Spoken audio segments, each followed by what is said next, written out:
Hello everyone, welcome to AKSIAS Hindu Daily News Analysis. This is Santosh Koka. ఈ రోజు 16th December 2024 కి సంబంధించి important topics అనేవి Hindu news paper నుంచి చూద్దాం. ఇండియా శ్రీలంక రిలేషన్ సంబంధించి, ఇండియా మొరాకో రిలేషన్ సంబంధించి, ఇండియా మోల్దోవా రిలేషన్ సంబంధించి ఈ 3 ఇంటర్నేషనల్ రిలేషన్స్ వైజ్ మనం కవర్ చేసుకుంటాం. అదేవిధంగా ఇండియా స్ట్రాటజిక్ మినరల్ డిప్లొమసీ రిలేటెడ్గా ఒక ఎడిటోరియల్, 1 క్యాండిడేట్ మల్టిపుల్ కాన్స్టిట్యుయెన్సీస్ రిలేటెడ్గా పాలిటీ రిలేటెడ్గా ఈ ఆర్టికల్ అయితే మనం కవర్ చేసుకుంటాం. Digital inclusion versus gender gap రిలేటెడ్గా ఒక ఎడిటోరియల్, మన సోషల్ జస్టిస్ రిలేటెడ్గా మనం కవర్ చేసుకోవచ్చు. జల్ వాహ స్కీమ్ రిలేటెడ్గా మనకి ఇది ఎకానమీ రిలేటెడ్గా కవర్ చేసుకోవచ్చు. రైట్, ఫస్ట్ ఇంపార్టెంట్ ఆర్టికల్ అనేది మనకి శ్రీలంక ఇండియా రిలేషన్స్ వైజు రీసెంట్గా మనకి శ్రీలంకన్ ప్రెసిడెంట్ ఎవరైతే ఉన్నారో అనురా కుమార దిశనాయక విజిట్ అనేది మనం గమనిస్తున్నాం. రైట్, సో ఇతను ఇనాగ్రల్ విజిట్ అనేది మనకి ఆఫ్టర్ అజ్యూమింగ్ ఆఫీస్ అనేది మనం ఇక్కడ చూడొచ్చు. ముఖ్యంగా 3 day విజిట్గా మనం ఇది చూడొచ్చు. రైట్, సో ఇక్కడ మేజర్గా ఫోకస్ చేసిన అంశాలు బైలేటరల్ టైస్, అదేవిధంగా ట్రేడ్ అనేది ఎక్స్ప్లోర్ చేయడానికి, ఇన్వెస్ట్మెంట్ కావచ్చు, ఎనర్జీ కావచ్చు, మారిటైమ్ సెక్యూరిటీ, ఇవి మన ఫోకస్ ఏరియాస్, ఇవి డిస్కషన్ సంబంధించి.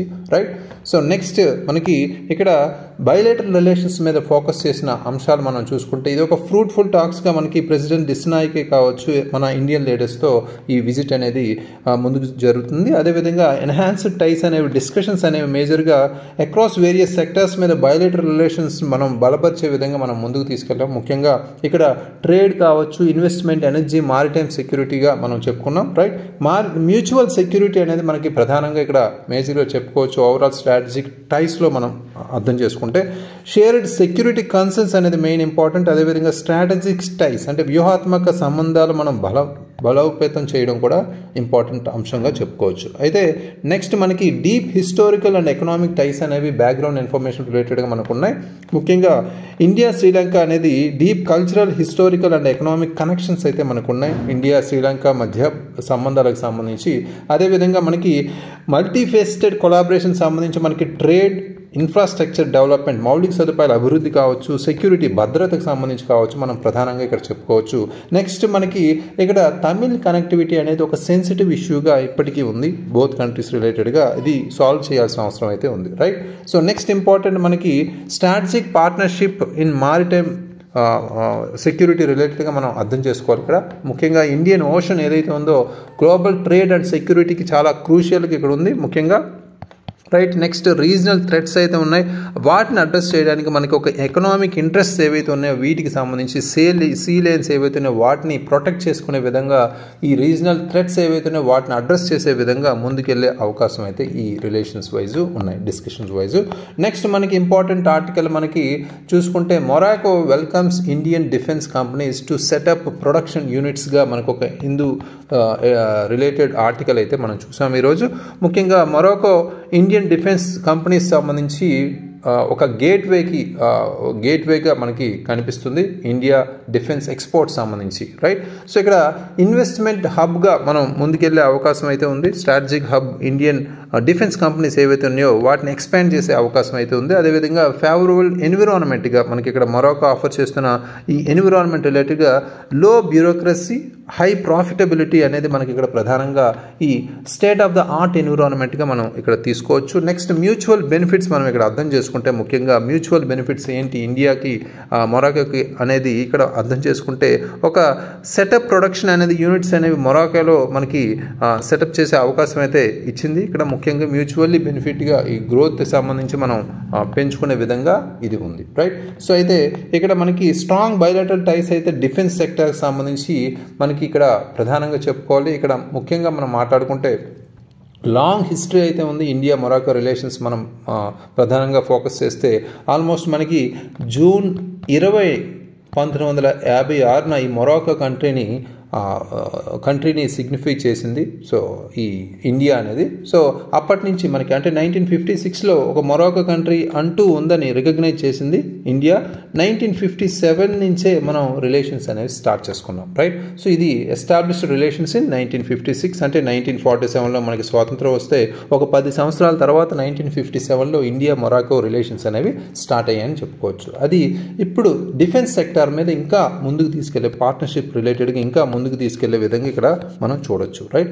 సో ఇక్కడ ముఖ్యంగా Morocco strategic defence industry project ఏదైతే ఉందో గ్లోబల్ ఇంట్రెస్ట్, అదేవిధంగా ఇండియన్ కంపెనీస్ సంబంధించి అట్రాక్ట్ చేసే విధంగా మనకి ముందుకు తీసుకెళ్లే అవకాశం అయితే ఉంది. ఇక్కడ ప్రొడక్షన్ డీల్ గురించి మనం మాట్లాడుకుంటే ఇక్కడ టాటా గ్రూప్ ఏదైతే ఉందో మనకి ఒక డీల్ అయితే సైన్ చేసింది. ఇక్కడ మొరాకోస్ నేషనల్ డిఫెన్స్ అడ్మినిస్ట్రేషన్ ఏదైతే ఉందో దానికి సంబంధించి మనకి ఇక్కడ వ్యాప్ 8x8 గ్రౌండ్ కంబాట్ వెహికల్, ఇక్కడ మనం ఏదైతే చూస్తున్నామో ఈ వెహికల్ రిలేటెడ్గా, అంటే ఈ వెహికల్ రిలేటెడ్గా WHAP అంటే ఏంటి, వీల్డ్ యాంఫిబియస్ లైట్లీ ఆర్మోర్డ్ వెహికల్గా మనం ఇది చూడొచ్చు.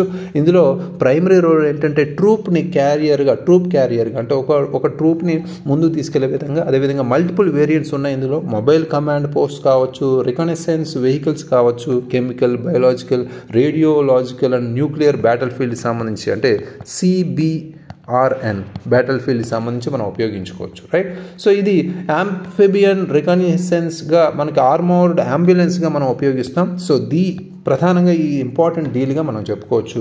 నెక్స్ట్ మనకి ఈ ఎకనామిక్ టైస్ అనేవి మనం అర్థం చేసుకుంటే, ప్రత్యేకించి 2023లో మనం అర్థం చేసుకుంటే ఎకనామిక్ టైస్ అనేవి ముందుకు స్ట్రాంగ్గా ఉన్నాయి. ఆల్మోస్ట్ 4.1 బిలియన్ బైలాటరల్ ట్రేడ్ అనేది మనం చూడొచ్చు ఇండియా మొరాకోకి సంబంధించి, రైట్. సో అయితే ఇండియాస్ మేజర్ ఎక్స్పోర్ట్స్ అనేవి మనం అర్థం చేసుకుంటే ఇక్కడ పెట్రోలియం కావచ్చు, వెహికల్స్ కావచ్చు, కెమికల్స్ కావచ్చు, ఇవి ప్రధానంగా ఇండియా నుంచి మొరాకోకి ఎక్స్పోర్ట్ అవుతున్నాయి, right.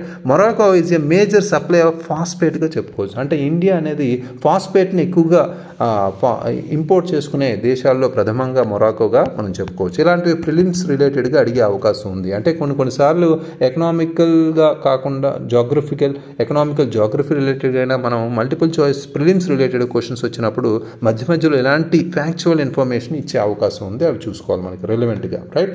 So next important article మనకి Jaishankar thanks Moldova for helping Indians during the Ukraine crisis. అంటే ఇక్కడ ఇండియా మోల్దోవా రిలేషన్స్ అనేవి ఇక్కడ ప్రధానంగా ఒక న్యూ చాప్టర్గా మనం ఇక్కడ తీసుకోవచ్చు. ఎందుకంటే ముఖ్యంగా ఇక్కడ మాట్లాడుకోవాల్సింది ఏంటంటే రీసెంట్గా మోల్దోవా ఎంబసీ అనేది ఇండియాలో స్టార్ట్ చేశారు. సో అదేవిధంగా త్వరలో మన ఇండియాలో మనం ఇప్పుడైతే మోల్దోవా ఎంబసీ ఎలా స్టార్ట్ చేశారో మోల్దోవాలో కూడా ఇండియన్ ఎంబసీ అనేది ఫ్యూచర్లో స్టార్ట్ చేయబోతుంది. ఈ తరుణంలో ఆ విజిట్కి సంబంధించి అంటే ఆ ఎంబసీ స్టార్ట్ చేసిన తరుణంలో ఇండియా మోల్దోవా రిలేషన్స్ నేపథ్యంలో మన జైశంకర్ గారు మోల్దోవాకి థ్యాంక్స్ చెప్పారు, స్పెషల్ థ్యాంక్స్, ఎందుకంటే ఉక్రెయిన్ క్రైసిస్లో హెల్ప్ చేసినందుకు, రైట్. సో ఇక్కడ ముఖ్యంగా మనం ఫోకస్ ఏరియా ఏంటంటే ఉక్రెయిన్ క్రైసిస్ అనేది బ్యాక్గ్రౌండ్ రిలేటెడ్గా కొన్ని అంశాలు అయితే తెలుసుకోవాలి, రైట్. ఉక్రెయిన్ క్రైసిస్ అనేది మనకి హ్యూమనిటేరియన్ క్రైసిస్గా, మానవ సంక్షోభంగా మనకి ఒక యుద్ధంగా మనకి ఫిబ్రవరి 2022 స్టార్ట్ అయింది, రైట్.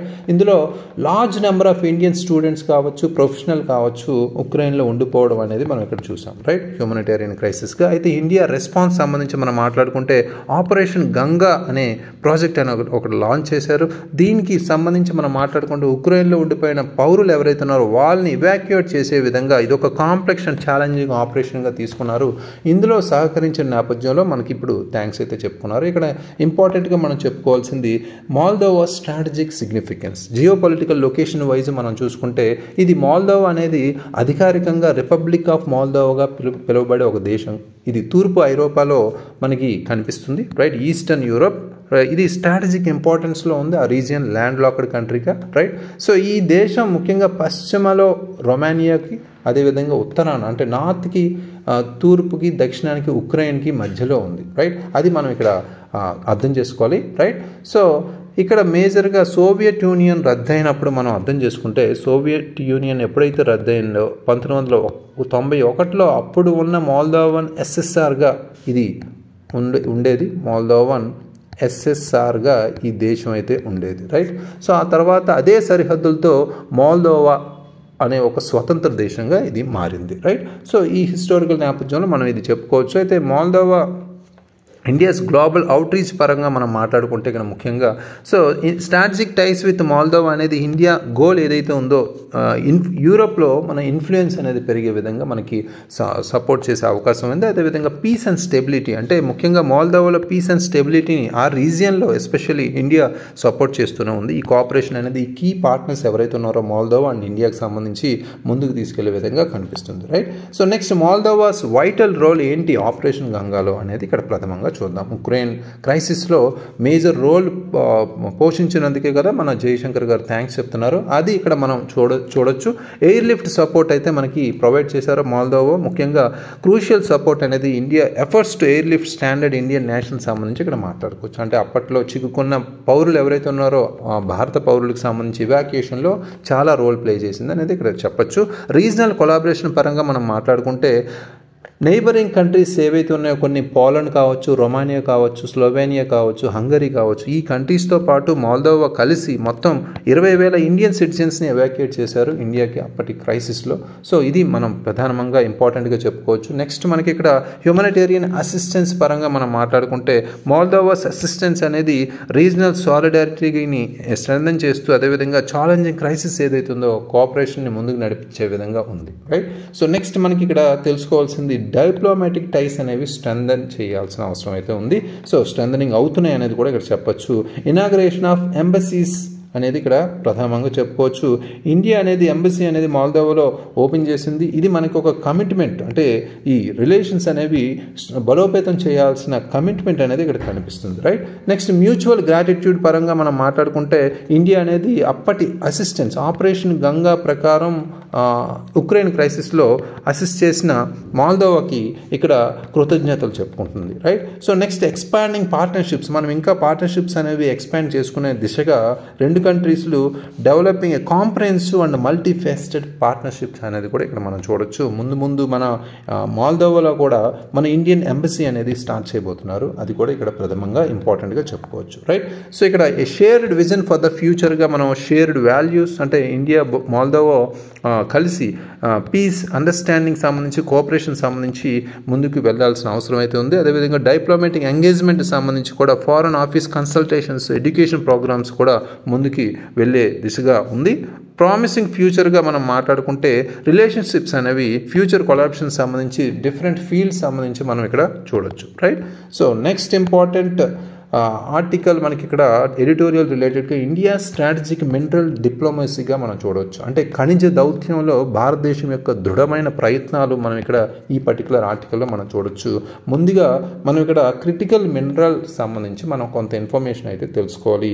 ఇవి ముఖ్యంగా మనకి కోబాల్ట్ కావచ్చు, రేర్ ఎర్త్స్ కావచ్చు, నికెల్ కావచ్చు, లిథియం కావచ్చు, ఇలాంటివన్నీ మనకి మ్యానుఫ్యాక్చరింగ్ టెక్నాలజీ ఇలాంటిలో చాలా ఉపయోగపడతాయి కాబట్టి అవి చాలా ప్రథమంగా చెప్పుకోవచ్చు. ఇక్కడ ఈ ఇంపోర్ట్ డిపెండెన్సీ అనేది వీటికి సంబంధించి ఎక్కువైపోయింది. ఇండియా హెవీగా ఇంపోర్ట్ మీద డిపెండ్ అవుతుంది. ప్రైమరీగా చెప్పుకుంటే చైనా మీద డిపెండ్ అవుతుంది. దానివల్ల ఏమవుతుంది, స్ట్రాటజిక్ కన్సర్న్స్ అంటే వ్యూహాత్మక ఆందోళన అనేవి చాలా ఉన్నాయి. అంటే కొన్నిసార్లు కాంప్రమైజ్ అవ్వాల్సి వస్తుంది. రైట్. సో దీనికి సంబంధించి మనం ప్రథమంగా ఇండియా మినరల్ డిప్లొమసీని పెంచుకునే దిశగా ఈ ఎఫర్ట్స్ అయితే మనకు తీసుకోవాలనేది నేపథ్యంలో ఈ ఎడిటోరియల్ అనేది మనకు కనిపిస్తుంది. అయితే ఇండియా మినరల్ డిప్లొమసీ సంబంధించి ప్రధానమైన పిల్లర్స్ ఏంటి అనేది ఇక్కడ చూడాలి. ఇంటర్నేషనల్ పార్ట్నర్షిప్స్ ఏవైతే ఉన్నాయో వాటికి సంబంధించి మనం అర్థం చేసుకుంటే ఇక్కడ కొలాబరేషన్స్ అనేవి రిసోర్సెస్ అనేవి ఎక్కువగా కంట్రీస్లో రిచ్గా ఉన్న కంట్రీస్ ఏంటంటే ఆస్ట్రేలియా కావచ్చు, అర్జెంటీనా, కజకిస్తాన్ లాంటి కంట్రీస్ సంబంధించి మనం కొలాబరేషన్ అయితే ఉంది. సో అందులో భాగంగా మనం ప్రధానంగా ఇక్కడ మనకి ఇండియాస్ జాయింట్ వెంచర్గా మనం ఖనిజ్ బిదేశ్ ఇండియా లిమిటెడ్ అంటే కాబిల్గా మనం ఇక్కడ చెప్పుకోవచ్చు. కాబిల్ అనేది ఒక మినరల్ సప్లై అనేది అగ్రిమెంట్స్ రూపంలో ఒక జాయింట్ వెంచర్గా మనకు తీసుకెళ్తుంది. రైట్. సో ఇక్కడ కోఆపరేటివ్ అగ్రిమెంట్స్ ఎంగేజ్మెంట్స్ సంబంధించి మనం మాట్లాడుకుంటే ఇక్కడ ముఖ్యంగా సో మనకి ఇంకా కొలాబరేషన్ అనేవి ఇంటర్నేషనల్ ఆర్గనైజేషన్స్తో అంటే క్వాడ్ కావచ్చు, అదేవిధంగా ఇక్కడ ఇండో పసిఫిక్ ఎకనామిక్ ఫ్రేమ్వర్క్ కావచ్చు, G7 కంట్రీస్తో కావచ్చు, వీటితో పాటు మనకి ఇంటర్నేషనల్ ఎనర్జీ ఏజెన్సీతో గ్లోబల్ బెస్ట్ ప్రాక్టీసెస్ సంబంధించి కొలాబరేషన్ కూడా ముందుకు తీసుకెళ్తున్నారు. రైట్. సో నెక్స్ట్ ఇంపార్టెంట్ మనకి ఛాలెంజెస్ ఏమున్నాయి అంటే ఈ మినరల్ డిప్లొమసీని మనం డెవలప్ చేసుకోవాలంటే మనకి ఏవైతే ఛాలెంజెస్ ఉన్నాయో అవి ఇక్కడ చాలా ఇంపార్టెంట్. ఇక్కడ పాలసీ క్లారిటీ అనేది లేకపోవడం వల్ల ప్రైవేట్ సెక్టర్ ఇన్వాల్వ్మెంట్ చాలా వీక్గా ఉంది. అది మనకి మేజర్గా చెప్పుకోవచ్చు. ప్రైవేట్ సెక్టర్ ఇన్వాల్వ్మెంట్ ఎక్కువ ఉంటే మనం ఇంకా స్ట్రెంథెన్ అయ్యే అవకాశం ఉంది. బట్ ఇక్కడ అన్క్లియర్ పాలసీస్ అనేవి ఉన్నాయి. అదొక ఇంపార్టెంట్ ఛాలెంజ్. అదేవిధంగా కాంప్రహెన్సివ్ సప్లై చైన్ స్ట్రాటజీ అనేది లేదు అనేది కూడా ఒక విమర్శ ఉంది. దాని మీద కూడా ఫోకస్ చేయాలి మనం. ఇంకా మనకి డిప్లొమాటిక్ కెపాసిటీ ఏదైతే ఉందో మినరల్ మేనేజ్మెంట్ ఆర్ మినరల్ ఎంగేజ్మెంట్కి సంబంధించి చాలా లిమిట్గా ఉంది. డిప్లొమాటిక్ కెపాసిటీ దాన్ని కూడా పెంచుకోవాలి. చేసుకోవాలి. ఇవన్నీ మనం తీసుకోవాల్సిన చర్యలు లేదా మెజర్స్ నీడెడ్ అనే దాంట్లో మనం చెప్పుకోవచ్చు. ఇక్కడ రికమెండేషన్స్ ఏవి ఉన్నాయి దీనికి సంబంధించి ముందు తీసుకెళ్లే విధంగా అనేది స్ట్రాటజిక్ సప్లై చైన్స్ అనేవి చాలా డెవలప్ చేసుకోవాల్సి ఉంది. అంటే ఇక్కడ critical mineral supply chain strategy క్లియర్గా ఉండాలి. అది నేషనల్ సెక్యూరిటీ రిలేటెడ్గా మనకు ఉపయోగపడుతుంది, రైట్? అది అలైన్ చేయాలి నేషనల్ సెక్యూరిటీ రిలేటెడ్గా. అదేవిధంగా ప్రైవేట్ సెక్టర్ పార్టిసిపేషన్ చాలా అవసరం కాబట్టి దాన్ని స్ట్రెంథెన్ చేసుకోవాలి. అంటే ఇక్కడ పాలసీ క్లారిటీ అనేది ఉండాలి, రైట్? సో నెక్స్ట్ మనకి డెడికేటెడ్ మినరల్ డిప్లొమసీ డివిజన్ అనేది ఉండాలి, రైట్? సో దీనికి సంబంధించి మనకి మినిస్ట్రీ ఆఫ్ ఎక్స్టర్నల్ అఫైర్స్ ఎవరైతే ఉన్నారో అతనితో ఒక డెడికేటెడ్ మినరల్ డిప్లొమసీ డివిజన్ అనేది అతని కింద కంపల్సరీ మినిస్ట్రీ కింద ఉండాల్సిన అవసరం అయితే ఉందని చెప్తున్నారు. నెక్స్ట్ మనకి గ్లోబల్ పార్ట్నర్షిప్స్ వైజ్ మనం చూసుకుంటే ఈ ట్రస్టెడ్ పార్ట్నర్షిప్ అంటే నమ్మశక్యమైన భాగస్వామ్యం అనేది మనం స్ట్రెంథెన్ చేసుకోవాలి. మనకి ఎవరైతే ఉన్నారో కీ ప్లేయర్స్ యూరోపియన్ యూనియన్ కావచ్చు, సౌత్ కొరియా కావచ్చు, క్వాడ్ లాంటి మెంబర్ కంట్రీస్ ఎవరైతే ఉన్నారో వాళ్ళతో కావచ్చు, రైట్? క్వాడ్లో జపాన్, యుఎస్, అదేవిధంగా ఆస్ట్రేలియా ఉన్నాయి. వాటితో అందులో ఆస్ట్రేలియా కూడా ఇక్కడ మినరల్ రిచ్ కంట్రీగా చెప్పుకోవచ్చు, రిసోర్సెస్ రిచ్, రైట్? సో ఇలాంటి వాటితో బలోపేతం చేసుకోవాల్సిన అవసరం అయితే ఉంది, రైట్? సో నెక్స్ట్ మనకి ఇండియాస్ మినరల్ డిప్లొమసీకి సంబంధించి రేర్ సక్సెస్గా మనం ఇక్కడ మాట్లాడుకుంటే ముఖ్యంగా రిలవెంట్ ఎగ్జాంపుల్స్ మనం చెప్పుకోవచ్చు. లిథియం ప్యాక్ట్తో మనం అర్జెంటీనాతో మనకి లిథియం ప్యాక్ట్ అనేది ఆల్మోస్ట్ $24 మిలియన్ మనకి అగ్రిమెంట్ అయితే ఉంది. అదేవిధంగా కాబిల్గా చెప్పుకున్నాం. కాబిల్ ఇనిషియేటివ్ అనేది బొలీవియా కావచ్చు, చైల్డ్ లాంటి కంట్రీస్తో లిథియం అండ్ కోబాల్ట్ సప్లైస్ అనేవి కూడా జరుగుతున్నాయి స్ట్రాటజిక్ వెంచర్స్తో. అదేవిధంగా క్వాడ్ ఎఫర్ట్స్ అనేవి మనం క్రిటికల్ మినరల్ సప్లైలో చూసుకుంటే ఇది ఒక చైన్ సప్లై కోఆపరేషన్ అనేది ముందుకు తీసుకెళ్లే విధంగా కలెక్టివ్ యాక్షన్ అనేది మనం ఇక్కడ చూడొచ్చు, right? So next important editorial మనం వన్ క్యాండిడేట్ మల్టిపుల్ కాన్స్టిట్యుయెన్సీస్ గురించి మనం అర్థం చేసుకోవచ్చు. ఇది పాలిటీ రిలేటెడ్గా కవర్ చేసుకోవచ్చు. వెరీ ఇంపార్టెంట్ టాపిక్ ఇది. ఇక్కడ కీ ఇష్యూస్ మనం అర్థం చేసుకుంటే మనకి ఛాలెంజెస్ అయితే డెమోక్రటిక్ ఎలక్షన్ సంబంధించి ఈ వన్ క్యాండిడేట్ మల్టిపుల్ కాన్స్టిట్యుయెన్సీస్ అనేవి ఇష్యూ రైజ్ చేస్తుంది అనేది నేపథ్యంలో ఈ ఎడిటోరియల్ అయితే ఉంది.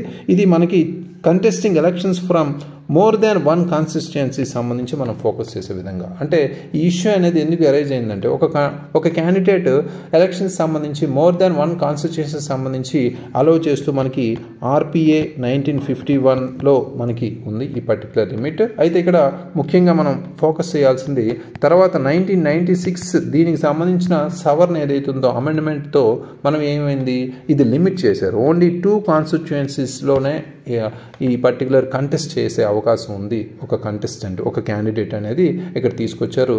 ఇది చాలా సిగ్నిఫికెంట్ ఛాలెంజెస్ అనేవి డెమోక్రసీకి తీసుకొస్తుంది. ఈ ప్రాక్టీస్లో దీని అమలు అయితే ప్రాపర్గా లేదు. కొన్ని జనరల్ ఎలక్షన్స్లో ఎక్సెప్ట్ జనరల్ ఎలక్షన్ చూసుకుంటే స్టేట్ లెజిస్లేటివ్ అసెంబ్లీస్లో ఇంకా కొనసాగుతూనే ఉంది ఈ మల్టిపుల్ కాన్స్టిట్యుయెన్సీస్ అనేవి.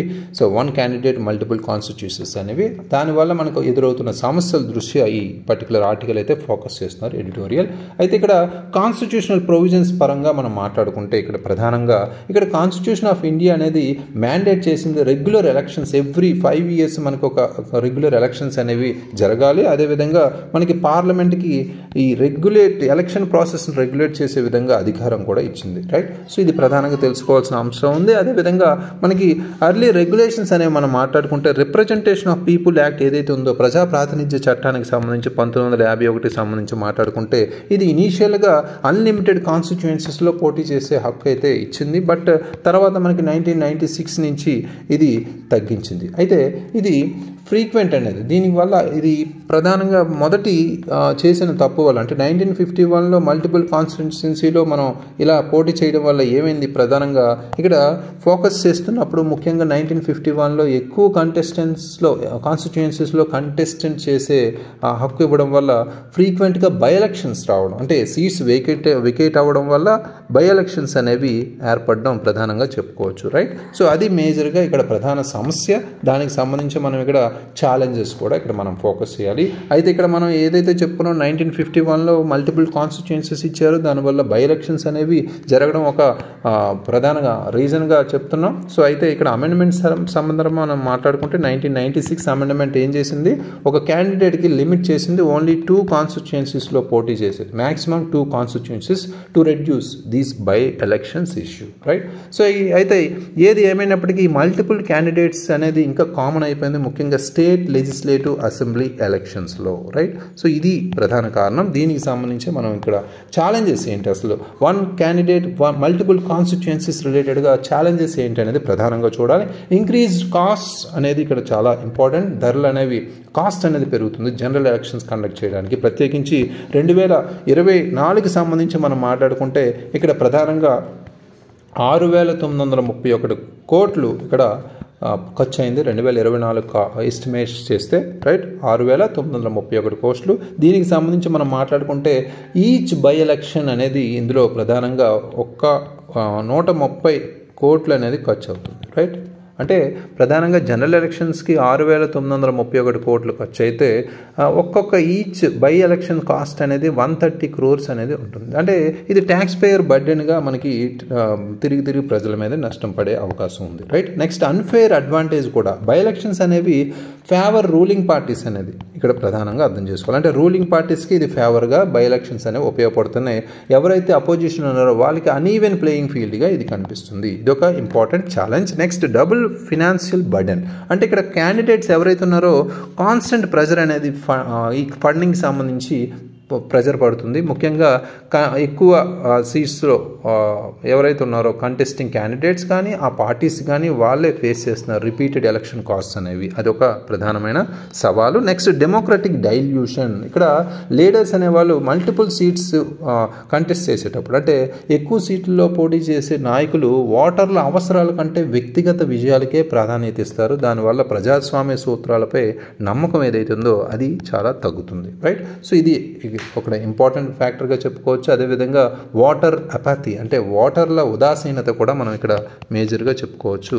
వాటర్ నెగ్లిజెన్స్ అనేది పెరిగిపోతుంది. అంటే ఫ్రీక్వెంట్ బై ఎలక్షన్స్ జరగడం వల్ల ఈ వాటర్ టర్న్అవుట్ కూడా తగ్గిపోతుంది. ఫర్ ఎగ్జాంపుల్ రీసెంట్గా జరిగిన వైనాథ్ బైపోల్ ఎలక్షన్స్ చూస్తే 64.24% టర్న్అవుట్ అనేది తగ్గిపోయింది కంపేర్ టు 72.92% జనరల్ ఎలక్షన్స్లో చూసుకోండి, రైట్. సో ఇది ఒక ప్రధానమైన ఫోకస్ ఏరియాగా చెప్పుకోవచ్చు ఛాలెంజెస్. నెక్స్ట్ గ్లోబల్ పర్స్పెక్టివ్లో ఈ ఎలక్షన్స్ రిలేటెడ్గా ఎలా ఉంది, వన్ క్యాండిడేట్ మల్టిపుల్ కాన్స్టిట్యుయెన్సీస్ రిలేటెడ్గా మనం మాట్లాడుకుంటే పాకిస్తాన్ అండ్ బంగ్లాదేశ్లో ఈ మల్టిపుల్ కాన్స్టిట్యుయెన్సీస్ అలౌ చేశారు. బట్ క్యాండిడేట్ అనేవాడు ఒక్క సీట్లో గెలిస్తే రిమైనింగ్ సీట్స్ అన్నీ, అంటే ఒక్క సీటే ఎంచుకొని సెలెక్ట్ చేసుకుని రిమైనింగ్ సీట్స్లో వేకేట్ చేయాలి అనేది ఒక రూల్ పెట్టారు, రైట్. అదొక ఇంపార్టెంట్ ఫ్యాక్టర్. యునైటెడ్ కింగ్డమ్ ఏం చేసింది, 1983లో ఈ ప్రాక్టీస్ ఏదైతే ఉందో వన్ క్యాండిడేట్ మల్టిపుల్ కాన్స్టిట్యుయెన్సీస్ అనేది బ్యాన్ చేసింది. అది కూడా ఇంపార్టెంట్ ఫినోమెనోనే. మోస్ట్ యూరోపియన్ డెమోక్రసీస్ మనం అర్థం చేసుకుంటే ఇక్కడ for example most European democracies ఏవైతే ఉన్నాయో అవన్నీ ఈ ఓసీఎంసీ వన్ క్యాండిడేట్ మల్టిపుల్ కాన్స్టిట్యుయెన్సీస్ అనేవి తీసేసింది, రిమూవ్ చేసేసింది. అకౌంటబిలిటీని ఇంప్రూవ్ చేసే విధంగా, అదేవిధంగా రిప్రజెంటేషన్ క్లియర్గా ఉండే విధంగా ముందుకు తీసుకెళ్తున్నారు, రైట్. సో ఇది ఒక ప్రధానంగా చెప్పుకోవచ్చు. నెక్స్ట్ మనం ఏం చేయాలి, ఇండియాలో రిఫార్మ్ సజెషన్స్ ఏవైతే ఉన్నాయో వాటిని మనం ఫోకస్ చేయాలి. ఫస్ట్ మనం ఈ ఓసీఎంసీని బ్యాన్ చేయాలి, అంటే దానికి సంబంధించి కంపల్సరీ అమెండ్మెంట్ అయితే తీసుకురావచ్చు అనేది ఇక్కడ చెప్తున్నారు. ముఖ్యంగా రిప్రజెంటేషన్ ఆఫ్ పీపుల్ యాక్ట్ సంబంధించిన అమెండ్మెంట్ అయితే తీసుకురావచ్చు. అయితే ఈ బ్యానింగ్ ఓసీఎంసీని ఎలక్టరల్ కమిషన్ ఆఫ్ ఇండియా 2004లో మనకి రికమెండ్ చేశారు. అదేవిధంగా 255th లా కమిషన్ రిపోర్ట్ కూడా మనకి 2015లో రికమెండ్ చేశారు, రైట్. ఇది ఒక పరిగణలోకి తీసుకోవాల్సిన అవసరం ఉంది. నెక్స్ట్ కాస్ట్ రికవరీకి సంబంధించి మనం మాట్లాడుకుంటే full cost of by election సంబంధించి ఫుల్ కాస్ట్ అనేది ఆ క్యాండిడేట్ వికేటింగ్ సీట్ ఎవరైతే ఉన్నారో కంపల్సరీ అతనే ఫోకస్ చేయాలి, అతని మీదే పడాలి అనేది కూడా ఇక్కడ చెప్తున్నారు. కాస్ట్ రికవరీ అనేది అది కూడా ఇంపార్టెంటే. Imposing full cost of by elections on candidates vacating a seat, అది కూడా ఇంపార్టెంటే. ఎవరైతే ఒక సీట్ గెలిచి ఇంకో సీట్ వికేట్ చేస్తున్నారో అతని మీద బర్డెన్ అయితే ఆ పర్టికులర్ ఫుల్ కాస్ట్ అనేది పెడతారు, right. Next political by elections అనేవి డిలే అవుతున్నాయి, అది కూడా ఇంపార్టెంటే. అంటే డిలే చెయ్యాలి అనేది కూడా చెప్తున్నారు ఇక్కడ సజెషన్స్. ఎందుకంటే కంపల్సరీ బై ఎలక్షన్స్ అనేవి 1 year తర్వాత కండక్ట్ చేస్తే అప్పుడు బెటర్ ప్రిపరేషన్ అనేది ఉంటుంది. నెక్స్ట్ అదేవిధంగా డెసిషన్ మేకింగ్ని ఇంప్రూవ్ చేసుకోవచ్చు, ఇన్ఫార్మ్డ్ డెసిషన్ మేకింగ్ అనేది నిర్ణయాలు తీసుకోవచ్చు అనేది కూడా ఇక్కడ చెప్తున్నారు. అదేవిధంగా పొలిటికల్ విల్ అనేది ఉండాలి. మేజర్ పొలిటికల్ పార్టీస్ ఎవరైతే ఉన్నారో వాళ్ళు ఈ రిఫార్మ్స్ను ముందుకు తీసుకెళ్ళడానికి వారి రాజకీయ సంకల్పం అయితే మనకు ఉండాలి. అప్పుడే మన డెమోక్రటిక్ ఇంటెగ్రిటీని ముందుకు తీసుకెళ్లే అవకాశం ఉంది, రైట్. అంటే ప్రజాస్వామ్య సమగ్రతని ముందుకు తీసుకెళ్లాలంటే కంపల్సరీ వీళ్ళు పుష్ చూస్ చేయాల్సింది, right. So next important editorial మనకి digital inclusion and gender gap. ఇది సోషల్ జస్టిస్ అంశంలో మనం కవర్ చేసుకోవచ్చు. అంటే డిజిటల్ ఇంక్లూజన్ వర్సెస్ జెండర్ గ్యాప్గా మనం చెప్పుకోవచ్చు. అంటే డిజిటల్ ఇంక్లూజివ్ అంటే పాజిటివే, బట్ జెండర్ గ్యాప్ అంటే నెగిటివ్, రైట్. సో ఈ అంశాలను మనం ఇలా చూడొచ్చు ఈ పర్టికులర్ ఎడిటోరియల్ని. ఇక్కడ ముఖ్యంగా ఆపర్చునిటీస్ ఏంటి డిజిటల్ ఇంక్లూజన్ అంటే కంటెక్స్ట్ అనేది మనం ఇక్కడ అర్థం చేసుకుంటే ముఖ్యంగా ఇక్కడ ఓవరాల్ చూసుకుంటే ఇండియాస్ డిజిటల్ ట్రాన్స్ఫర్మేషన్ అనేది మనకి సిగ్నిఫికెంట్ ప్రోగ్రెస్ని తీసుకొస్తుంది. కనెక్టివిటీలో ముఖ్యంగా almost 1.18 billion members mobile connections తీసుకున్నారు, రైట్. అదొక important phenomenon. Next 700 million internet use చేస్తున్నారు, రైట్. అది కూడా ఇంపార్టెంటే. 600 million people smart phones use చేస్తున్నారు. ఇదంతా మనకి ప్రోగ్రెస్ అవుతున్నట్టు కనిపిస్తుంది. కానీ డిజిటల్ ఇంక్లూజన్ అనేది చాలామందికి బెనిఫిట్ అయింది, విమెన్ కూడా ఉన్నారు అందులో. బట్ ఇక్కడ ఇంక్రీజింగ్ కన్సర్న్స్ ఏంటంటే tech facilitated gender based violence అనేది పెరుగుతుంది. TFGBV, tech facilitated gender based violence అంటే తెలుగులో సాంకేతిక సౌకర్యవంతమైన లింగ ఆధారిత హింస పై ఆందోళన అయితే పెరుగుతున్నాయి అనేది ఇక్కడ చెప్పుకోవచ్చు, రైట్. ఇది ప్రధానమైన సమస్య. ఈ కాంటెక్స్ట్లో మనం ఆపర్చునిటీస్ ఏమున్నాయి అనేది ప్రధానంగా ఫోకస్ చేయాలి. ఆపర్చునిటీస్ ఏంటి ఇక్కడ ప్రధానంగా ఎంపవర్మెంట్ అనేది, దానికి సంబంధించి మనం డిజిటల్ ఇంక్లూజన్ ఉపయోగించుకుని డిజిటల్ ఇనిషియేటివ్స్ ఉన్నాయి. ఫైనాన్షియల్ ఇంక్లూజన్ పరంగా మనకు తీసుకొచ్చిన డిజిటల్ ఇనిషియేటివ్స్ సంబంధించి మనం చెప్పుకుంటే పిఎం జన్ధన్ యోజనకు సంబంధించి మనం చెప్పుకోవచ్చు. ఇది ఫినాన్షియల్ ఇంక్లూజన్ ఎక్స్పాండ్ చేస్తూ ఆల్మోస్ట్ ఎస్పెషల్లీ విమెన్కి సంబంధించి మనం చూసుకుంటే ఆల్మోస్ట్ 55.6% అకౌంట్స్ అయితే విమెన్ ఇక్కడ హోల్డ్ చేసుకున్నారు. ఈ పర్టికులర్ పిఎం జన్ధన్ యోజనను ఉపయోగించుకుని డిజిటల్ ఇనిషియేటివ్స్ పరంగా మనం ఫినాన్షియల్ యాక్సెస్ని ఇంక్లూడ్ చేసుకుంటున్నాం, రైట్. అది ఇంపార్టెంట్గా చెప్పుకోవచ్చు. నెక్స్ట్ మనకి ఇక్కడ digital payment systems and direct transfers సంబంధించి మనం మాట్లాడుకుంటే ఎస్పెషల్లీ మనకి విమెన్ ఇన్ రూరల్ ఇండియా ఇది బెనిఫిట్ అవుతున్నారు. డిజిటల్ పేమెంట్స్ని ఉపయోగిస్తున్నారు, ఫోన్పే, జీపే లాంటివి డైరెక్ట్ ట్రాన్స్ఫర్స్ అనేవి ఉపయోగిస్తున్నారు. దీనివల్ల ఫినాన్షియల్ యాక్సెస్ అనేది పెరుగుతుంది, రైట్. ఇది ఒక ఆపర్చునిటీస్గా చెప్పుకోవచ్చు. అయితే రిస్క్స్ అండ్ ఛాలెంజెస్ ఏమున్నాయి విమెన్కి సంబంధించి అనేది ఇక్కడ ప్రధానంగా ఫోకస్ చేయాలి. ఇక్కడ సైబర్ థ్రెట్స్ అనేవి పెరుగుతున్నాయి. డిజిటల్ స్పేసెస్ సంబంధించి మనకి విమెన్కి సంబంధించి సైబర్ స్టాకింగ్ అంటే స్పెషల్గా ఇక్కడ సైబర్ స్టాకింగ్ అంటే ఇది ఒక హరాస్మెంట్గానే చెప్పుకోవచ్చు. ఆన్లైన్ ఇంటర్నెట్ను ఉపయోగించుకుని లేదా మనకి ఎలక్ట్రానిక్ గ్యాడ్జెట్స్ లాంటివి ఉపయోగించుకుని ఇక్కడ హెరాస్మెంట్ చేయడం అనమాట. ఆన్లైన్ ట్రోలింగ్ కావచ్చు, ఇంపర్సనేషన్ కావచ్చు, రైట్. సో వాళ్ళు ఫొటోస్ మార్ఫ్ చేయడం ఇలాంటివన్నీ మనకి ఇక్కడ చూడొచ్చు. రూరల్ వల్నరబిలిటీ అనేది కూడా ఇక్కడ మనం గమనించవచ్చు. ఎస్పెషల్లీ మనకి ఇక్కడ డిజిటల్ లిటరసీ లేకపోవడం వల్ల, అదేవిధంగా మనకి అవేర్నెస్ లేకపోవడం వల్ల ఈ రిస్క్ సంబంధించి రూరల్ విమెన్ ఎక్కువగా వల్నరబిలిటీ రిస్క్స్ ఫేస్ చేస్తున్నారు. అదొక ప్రధాన ప్రాబ్లం. నెక్స్ట్ నాలెడ్జ్ అనేది లేకపోవడం డిజిటల్ రైట్స్ మీద. అంటే డిజిటల్ ఇంక్లూజన్, డిజిటల్ ఇనిషియేటివ్స్ ఏవైతే ఉన్నాయో వాటికి సంబంధించి ఓకే, బట్ డిజిటల్ రైట్స్ అనేవి వాటి మీద కూడా నాలెడ్జ్ ఉండాల్సిన అవసరం అయితే ఉంది. రిపోర్టింగ్ సిస్టమ్ సంబంధించి ప్రాబ్లమ్స్ ఏమైనా ఉంటే వెంటనే ఇమీడియట్గా వాళ్ళు పెట్టడం, రైట్. సో ఇది నాలెడ్జ్ గ్యాప్ అనేది ఇక్కడ మనం చూడొచ్చు, రైట్. సో నెక్స్ట్ ఇంపార్టెంట్ మనకి గవర్నమెంట్ అండ్ లీగల్ రెస్పాన్సెస్ ఏమున్నాయి ఈ పర్టికులర్ ఇష్యూ మీద మనం చూసుకుంటే ఇండియా అనేది లీగల్ ఫ్రేమ్వర్క్స్ అనేవి చాలా స్ట్రెంథన్ చేస్తుంది. ఇన్ఫర్మేషన్ యాక్ట్కి సంబంధించి మనం ఇక్కడ చూడొచ్చు, రైట్. సో ఐటీ యాక్ట్ అనేది మనకి స్పెషల్గా చెప్పుకోవచ్చు 2000. అదేవిధంగా మనకి భారతీయ న్యాయ సంహిత 2024 కూడా మనకి ఈ ట్యాకిల్ చేయడానికి మనకి ఈ ఇష్యూ ఏదైతే ఉందో దాన్ని ట్యాకిల్ చేయడానికి మనం స్ట్రెంథన్ చేసుకుంటూ వస్తున్నారు, రైట్. సో నెక్స్ట్ మనకి మెకానిజమ్స్ కూడా కొన్ని ఉన్నాయి. నేషనల్ సైబర్ క్రైమ్ రిపోర్టింగ్ అనేది పోర్టల్ అనేది తీసుకొచ్చారు. అది ఒక ఇంపార్టెంట్గా మనకి ఆన్లైన్ క్రైమ్స్ సంబంధించిన ప్లాట్ఫామ్స్ అనేది ఉన్నాయి మనకి, అది కూడా ఇంపార్టెంటే. నెక్స్ట్ డిజిటల్ షకీగా మనం అవేర్నెస్ క్రియేట్ చేయడానికి, అదేవిధంగా కొన్ని టూల్స్ ఆన్లైన్ నావిగేషన్ సంబంధించి సేఫర్ టూల్స్ సంబంధించి కూడా కొంత ప్రమోట్ చేసే విధంగా ఇది మనకు ఉపయోగిస్తున్నారు. Very very important, right. So next మనకి ఇంటర్నేషనల్ కొలాబరేషన్ ఎఫర్ట్స్ ఎలా ఉన్నాయి దీనికి సంబంధించి మనం మాట్లాడుకుంటే UN కొలాబరేషన్ అనేది చాలా ఉంది మనకి. ఇండియా యాక్టివ్లీ ఇన్వాల్వింగ్ అవుతుంది ఈ గ్లోబల్ ఎఫర్ట్స్ ఏవైతే ఉన్నాయో. 67th సెషన్ ఏదైతే ఉందో మనకి commission on the status of విమెన్గా మనం చెప్పుకోవచ్చు. Commission on status of women సంబంధించి ఇందులో విమెన్ సేఫ్టీ రిలేటెడ్, ఆన్లైన్లో సేఫ్టీ రిలేటెడ్గా ఇన్స్యూర్ చేస్తూ ఈ పర్టికులర్ కమిషన్ అనేది ఫోకస్ చేస్తుంది. ఈ సెక్షన్లో 67th సెషన్ ఏదైతే ఉందో అందులో అగ్రిమెంట్స్ కూడా సైన్ చేసింది, రైట్. సో అదేవిధంగా మనకి గ్లోబల్ డిజిటల్ కంపాక్ట్ ఏదైతే ఉందో UN summit of the future ఇది అడాప్ట్ చేసింది. దీనికి సంబంధించి కూడా strong legal and policy frameworks అనేవి డిజిటల్ వైలెన్స్ ఏదైతే ఉందో గ్లోబల్గా దాన్ని ఎలిమినేట్ చేసే విధంగా దీన్ని ముందుకు తీసుకెళ్లే అవకాశం అయితే ఉంది. అయితే ఏం చేయాలి, వే ఫార్వర్డ్ సజెషన్స్ ఏమున్నాయంటే ఎన్ఫోర్స్మెంట్. ఫస్ట్ మనకి స్ట్రిక్ట్ లాస్ అనేవి ఎన్ఫోర్స్ చేయాలి. అదేవిధంగా సర్వైవర్స్ ఎవరైతే ఉన్నారో వాళ్ళకి ఇది జస్టిస్ అయితే తీసుకురావాలి అనేది ఇక్కడ ప్రధానంగా చెప్పుకోవచ్చు. నెక్స్ట్ మనకి డిజిటల్ లిటరసీ అనేది మనకి ఎక్స్పాండ్ చేయాల్సిన అవసరం అయితే ఉంది. Rural areas especially safe online practices ఏవైతున్నాయో వాటి పరంగా వాళ్ళని అవేర్నెస్ చేయాలి, రైట్. సో నెక్స్ట్ మనకి టెక్నాలజీ కొలాబరేషన్ అనేది కూడా అవసరం. టెక్ కంపెనీస్తో ఒక కోఆపరేషన్ అనేది అవసరం సేఫ్టీ ఫీచర్స్ మీద. ఫర్ ఎగ్జాంపుల్ ఆర్టిఫిషియల్ ఇంటెలిజెన్స్ లాంటివి ఉపయోగించుకోవచ్చు హార్మ్ఫుల్ కంటెంట్ ఏదైతే ఉందో, రైట్. సో నెక్స్ట్ మనకి సపోర్ట్ సిస్టమ్స్ కూడా చాలా అవసరం. అంటే విక్టిమ్స్ ఎవరైతే ఉన్నారో ఆన్లైన్ అబ్యూజ్ రిలేటెడ్గా హెల్ప్ లైన్స్ కూడా మనకి తీసుకురావాలి, రైట్. మనకి ఏదైతే ఉందో ఫర్ ఎగ్జాంపుల్ టెక్ సఖీ లాంటి మనకి ఎగ్జాంపుల్గా చెప్పుకోవచ్చు. ఇది హెల్ప్ లైన్స్ ఏవైతే ఉన్నాయో టెక్ సఖీ అనేది చాలా సేఫర్ డిజిటల్ ఎన్విరాన్మెంట్ సంబంధించి చాలా ఇంపార్టెంట్ ఇలాంటివి, రైట్. సో వీటిని మనం ముందుకు తీసుకెళ్ళాలి అనేది ఇక్కడ చెప్తున్నాం, right. Next important article related to మనకి ఎకనామికల్ జాగ్రఫీ పరంగా కూడా చెప్పుకోవచ్చు.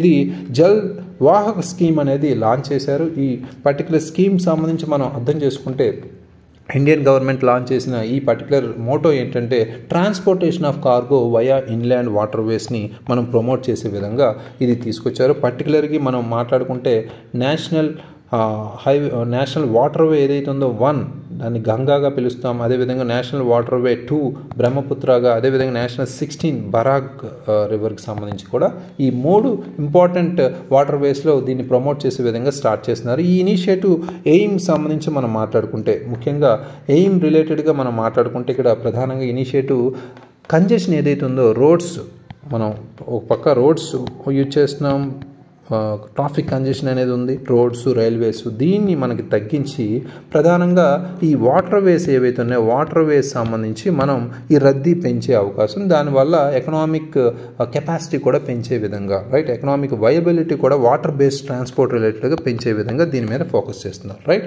సో నెక్స్ట్ ఇంపార్టెంట్ మనకి ఈ బ్యాక్గ్రౌండ్ ఇన్ఫర్మేషన్ అయితే తెలుసుకోవాలి ఇక్కడ వాటర్వేస్ గురించి. నేషనల్ వాటర్వేస్ అనేవి ఇన్లాండ్ వాటర్వేస్ అనేవి చాలా పొటెన్షియాలిటీ ఉంది మనకి, బట్ దాన్ని ప్రాపర్గా రిసోర్సెస్ ప్రాపర్గా ఉపయోగించుకోవట్లేదు మన కార్గో ట్రాన్స్పోర్టేషన్ ఇండియాకి సంబంధించి, రైట్. సో అయితే సెవరల్గా మనం చూసుకుంటే మేజర్గా మనం 2 వాటర్వేస్ ప్రధానంగా చెప్పుకోవచ్చు.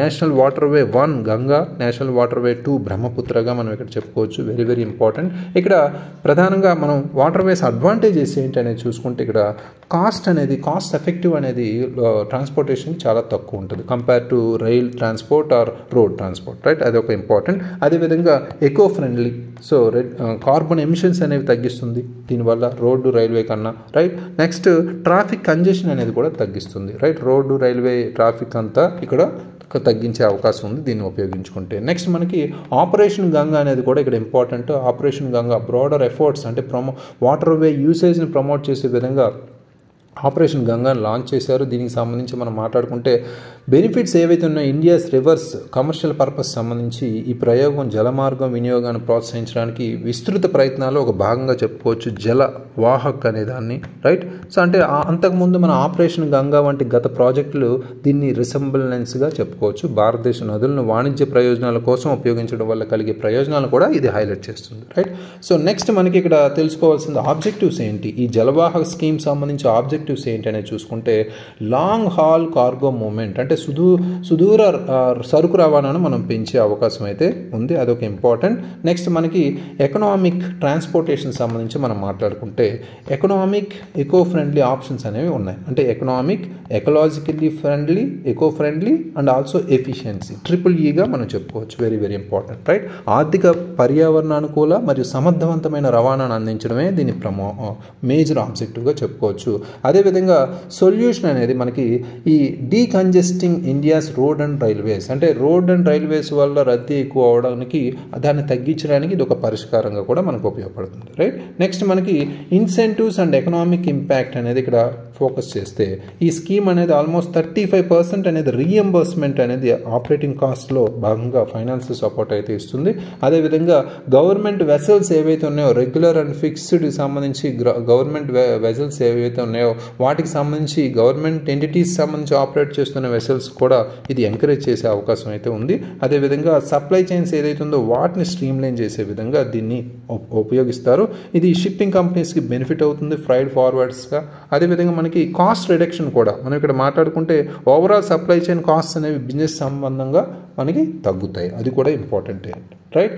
సో ఇక్కడ మనకి ప్రధానంగా ఫోకస్ చేయాల్సింది ఏంటంటే అల్ట్రా టెక్ సిమెంట్ అనేది మనకి ఈ ఫస్ట్ కంపెనీ ఈ నేషనల్ వాటర్వే ఫస్ట్ వన్ ఏదైతే ఉందో గంగాకు సంబంధించి లార్జ్ స్కేల్ జిప్సమ్ ట్రాన్స్పోర్ట్ని ఇది ట్రాన్స్పోర్ట్ చేసే విధంగా ఈ కంపెనీ అయితే ఫస్ట్ కంపెనీగా ఈ స్కీమ్ని ఇప్పుడు ప్రధానంగా ఉపయోగించుకోబోతుంది. ప్రాక్టికల్ అప్లికేషన్ అయితే ఇక్కడ ఈ స్కీమ్ ద్వారా ఈ పర్టికులర్ కంపెనీ ఏదైతే ఉందో అల్ట్రాటెక్ సిమెంట్ కంపెనీ ఫస్ట్ కంపెనీగా చెప్పుకోవచ్చు. ఇది ఇలాంటివి current affairs related direct questions అయితే అడిగే ఛాన్స్ ఉంది, రైట్. సో ఇవి మనకి ఈరోజు ఇంపార్టెంట్ ఆర్టికల్స్, ఇవి ఇంపార్టెంట్ ఇమేజెస్ రిలేటెడ్గా మనం ఎక్స్క్లూజివ్గా రివిజన్ అయితే చేసుకుంటే మీకు పీపీటీ కూడా మ్యాక్సిమం మీకు అప్లోడ్ చేస్తాను. ఈ లింక్ అనేది మీకు డైలీ ఇలా మీరు రివైజ్ చేసుకోవడానికి యూజ్ అవుతుంది. Thank you very much. All the very best.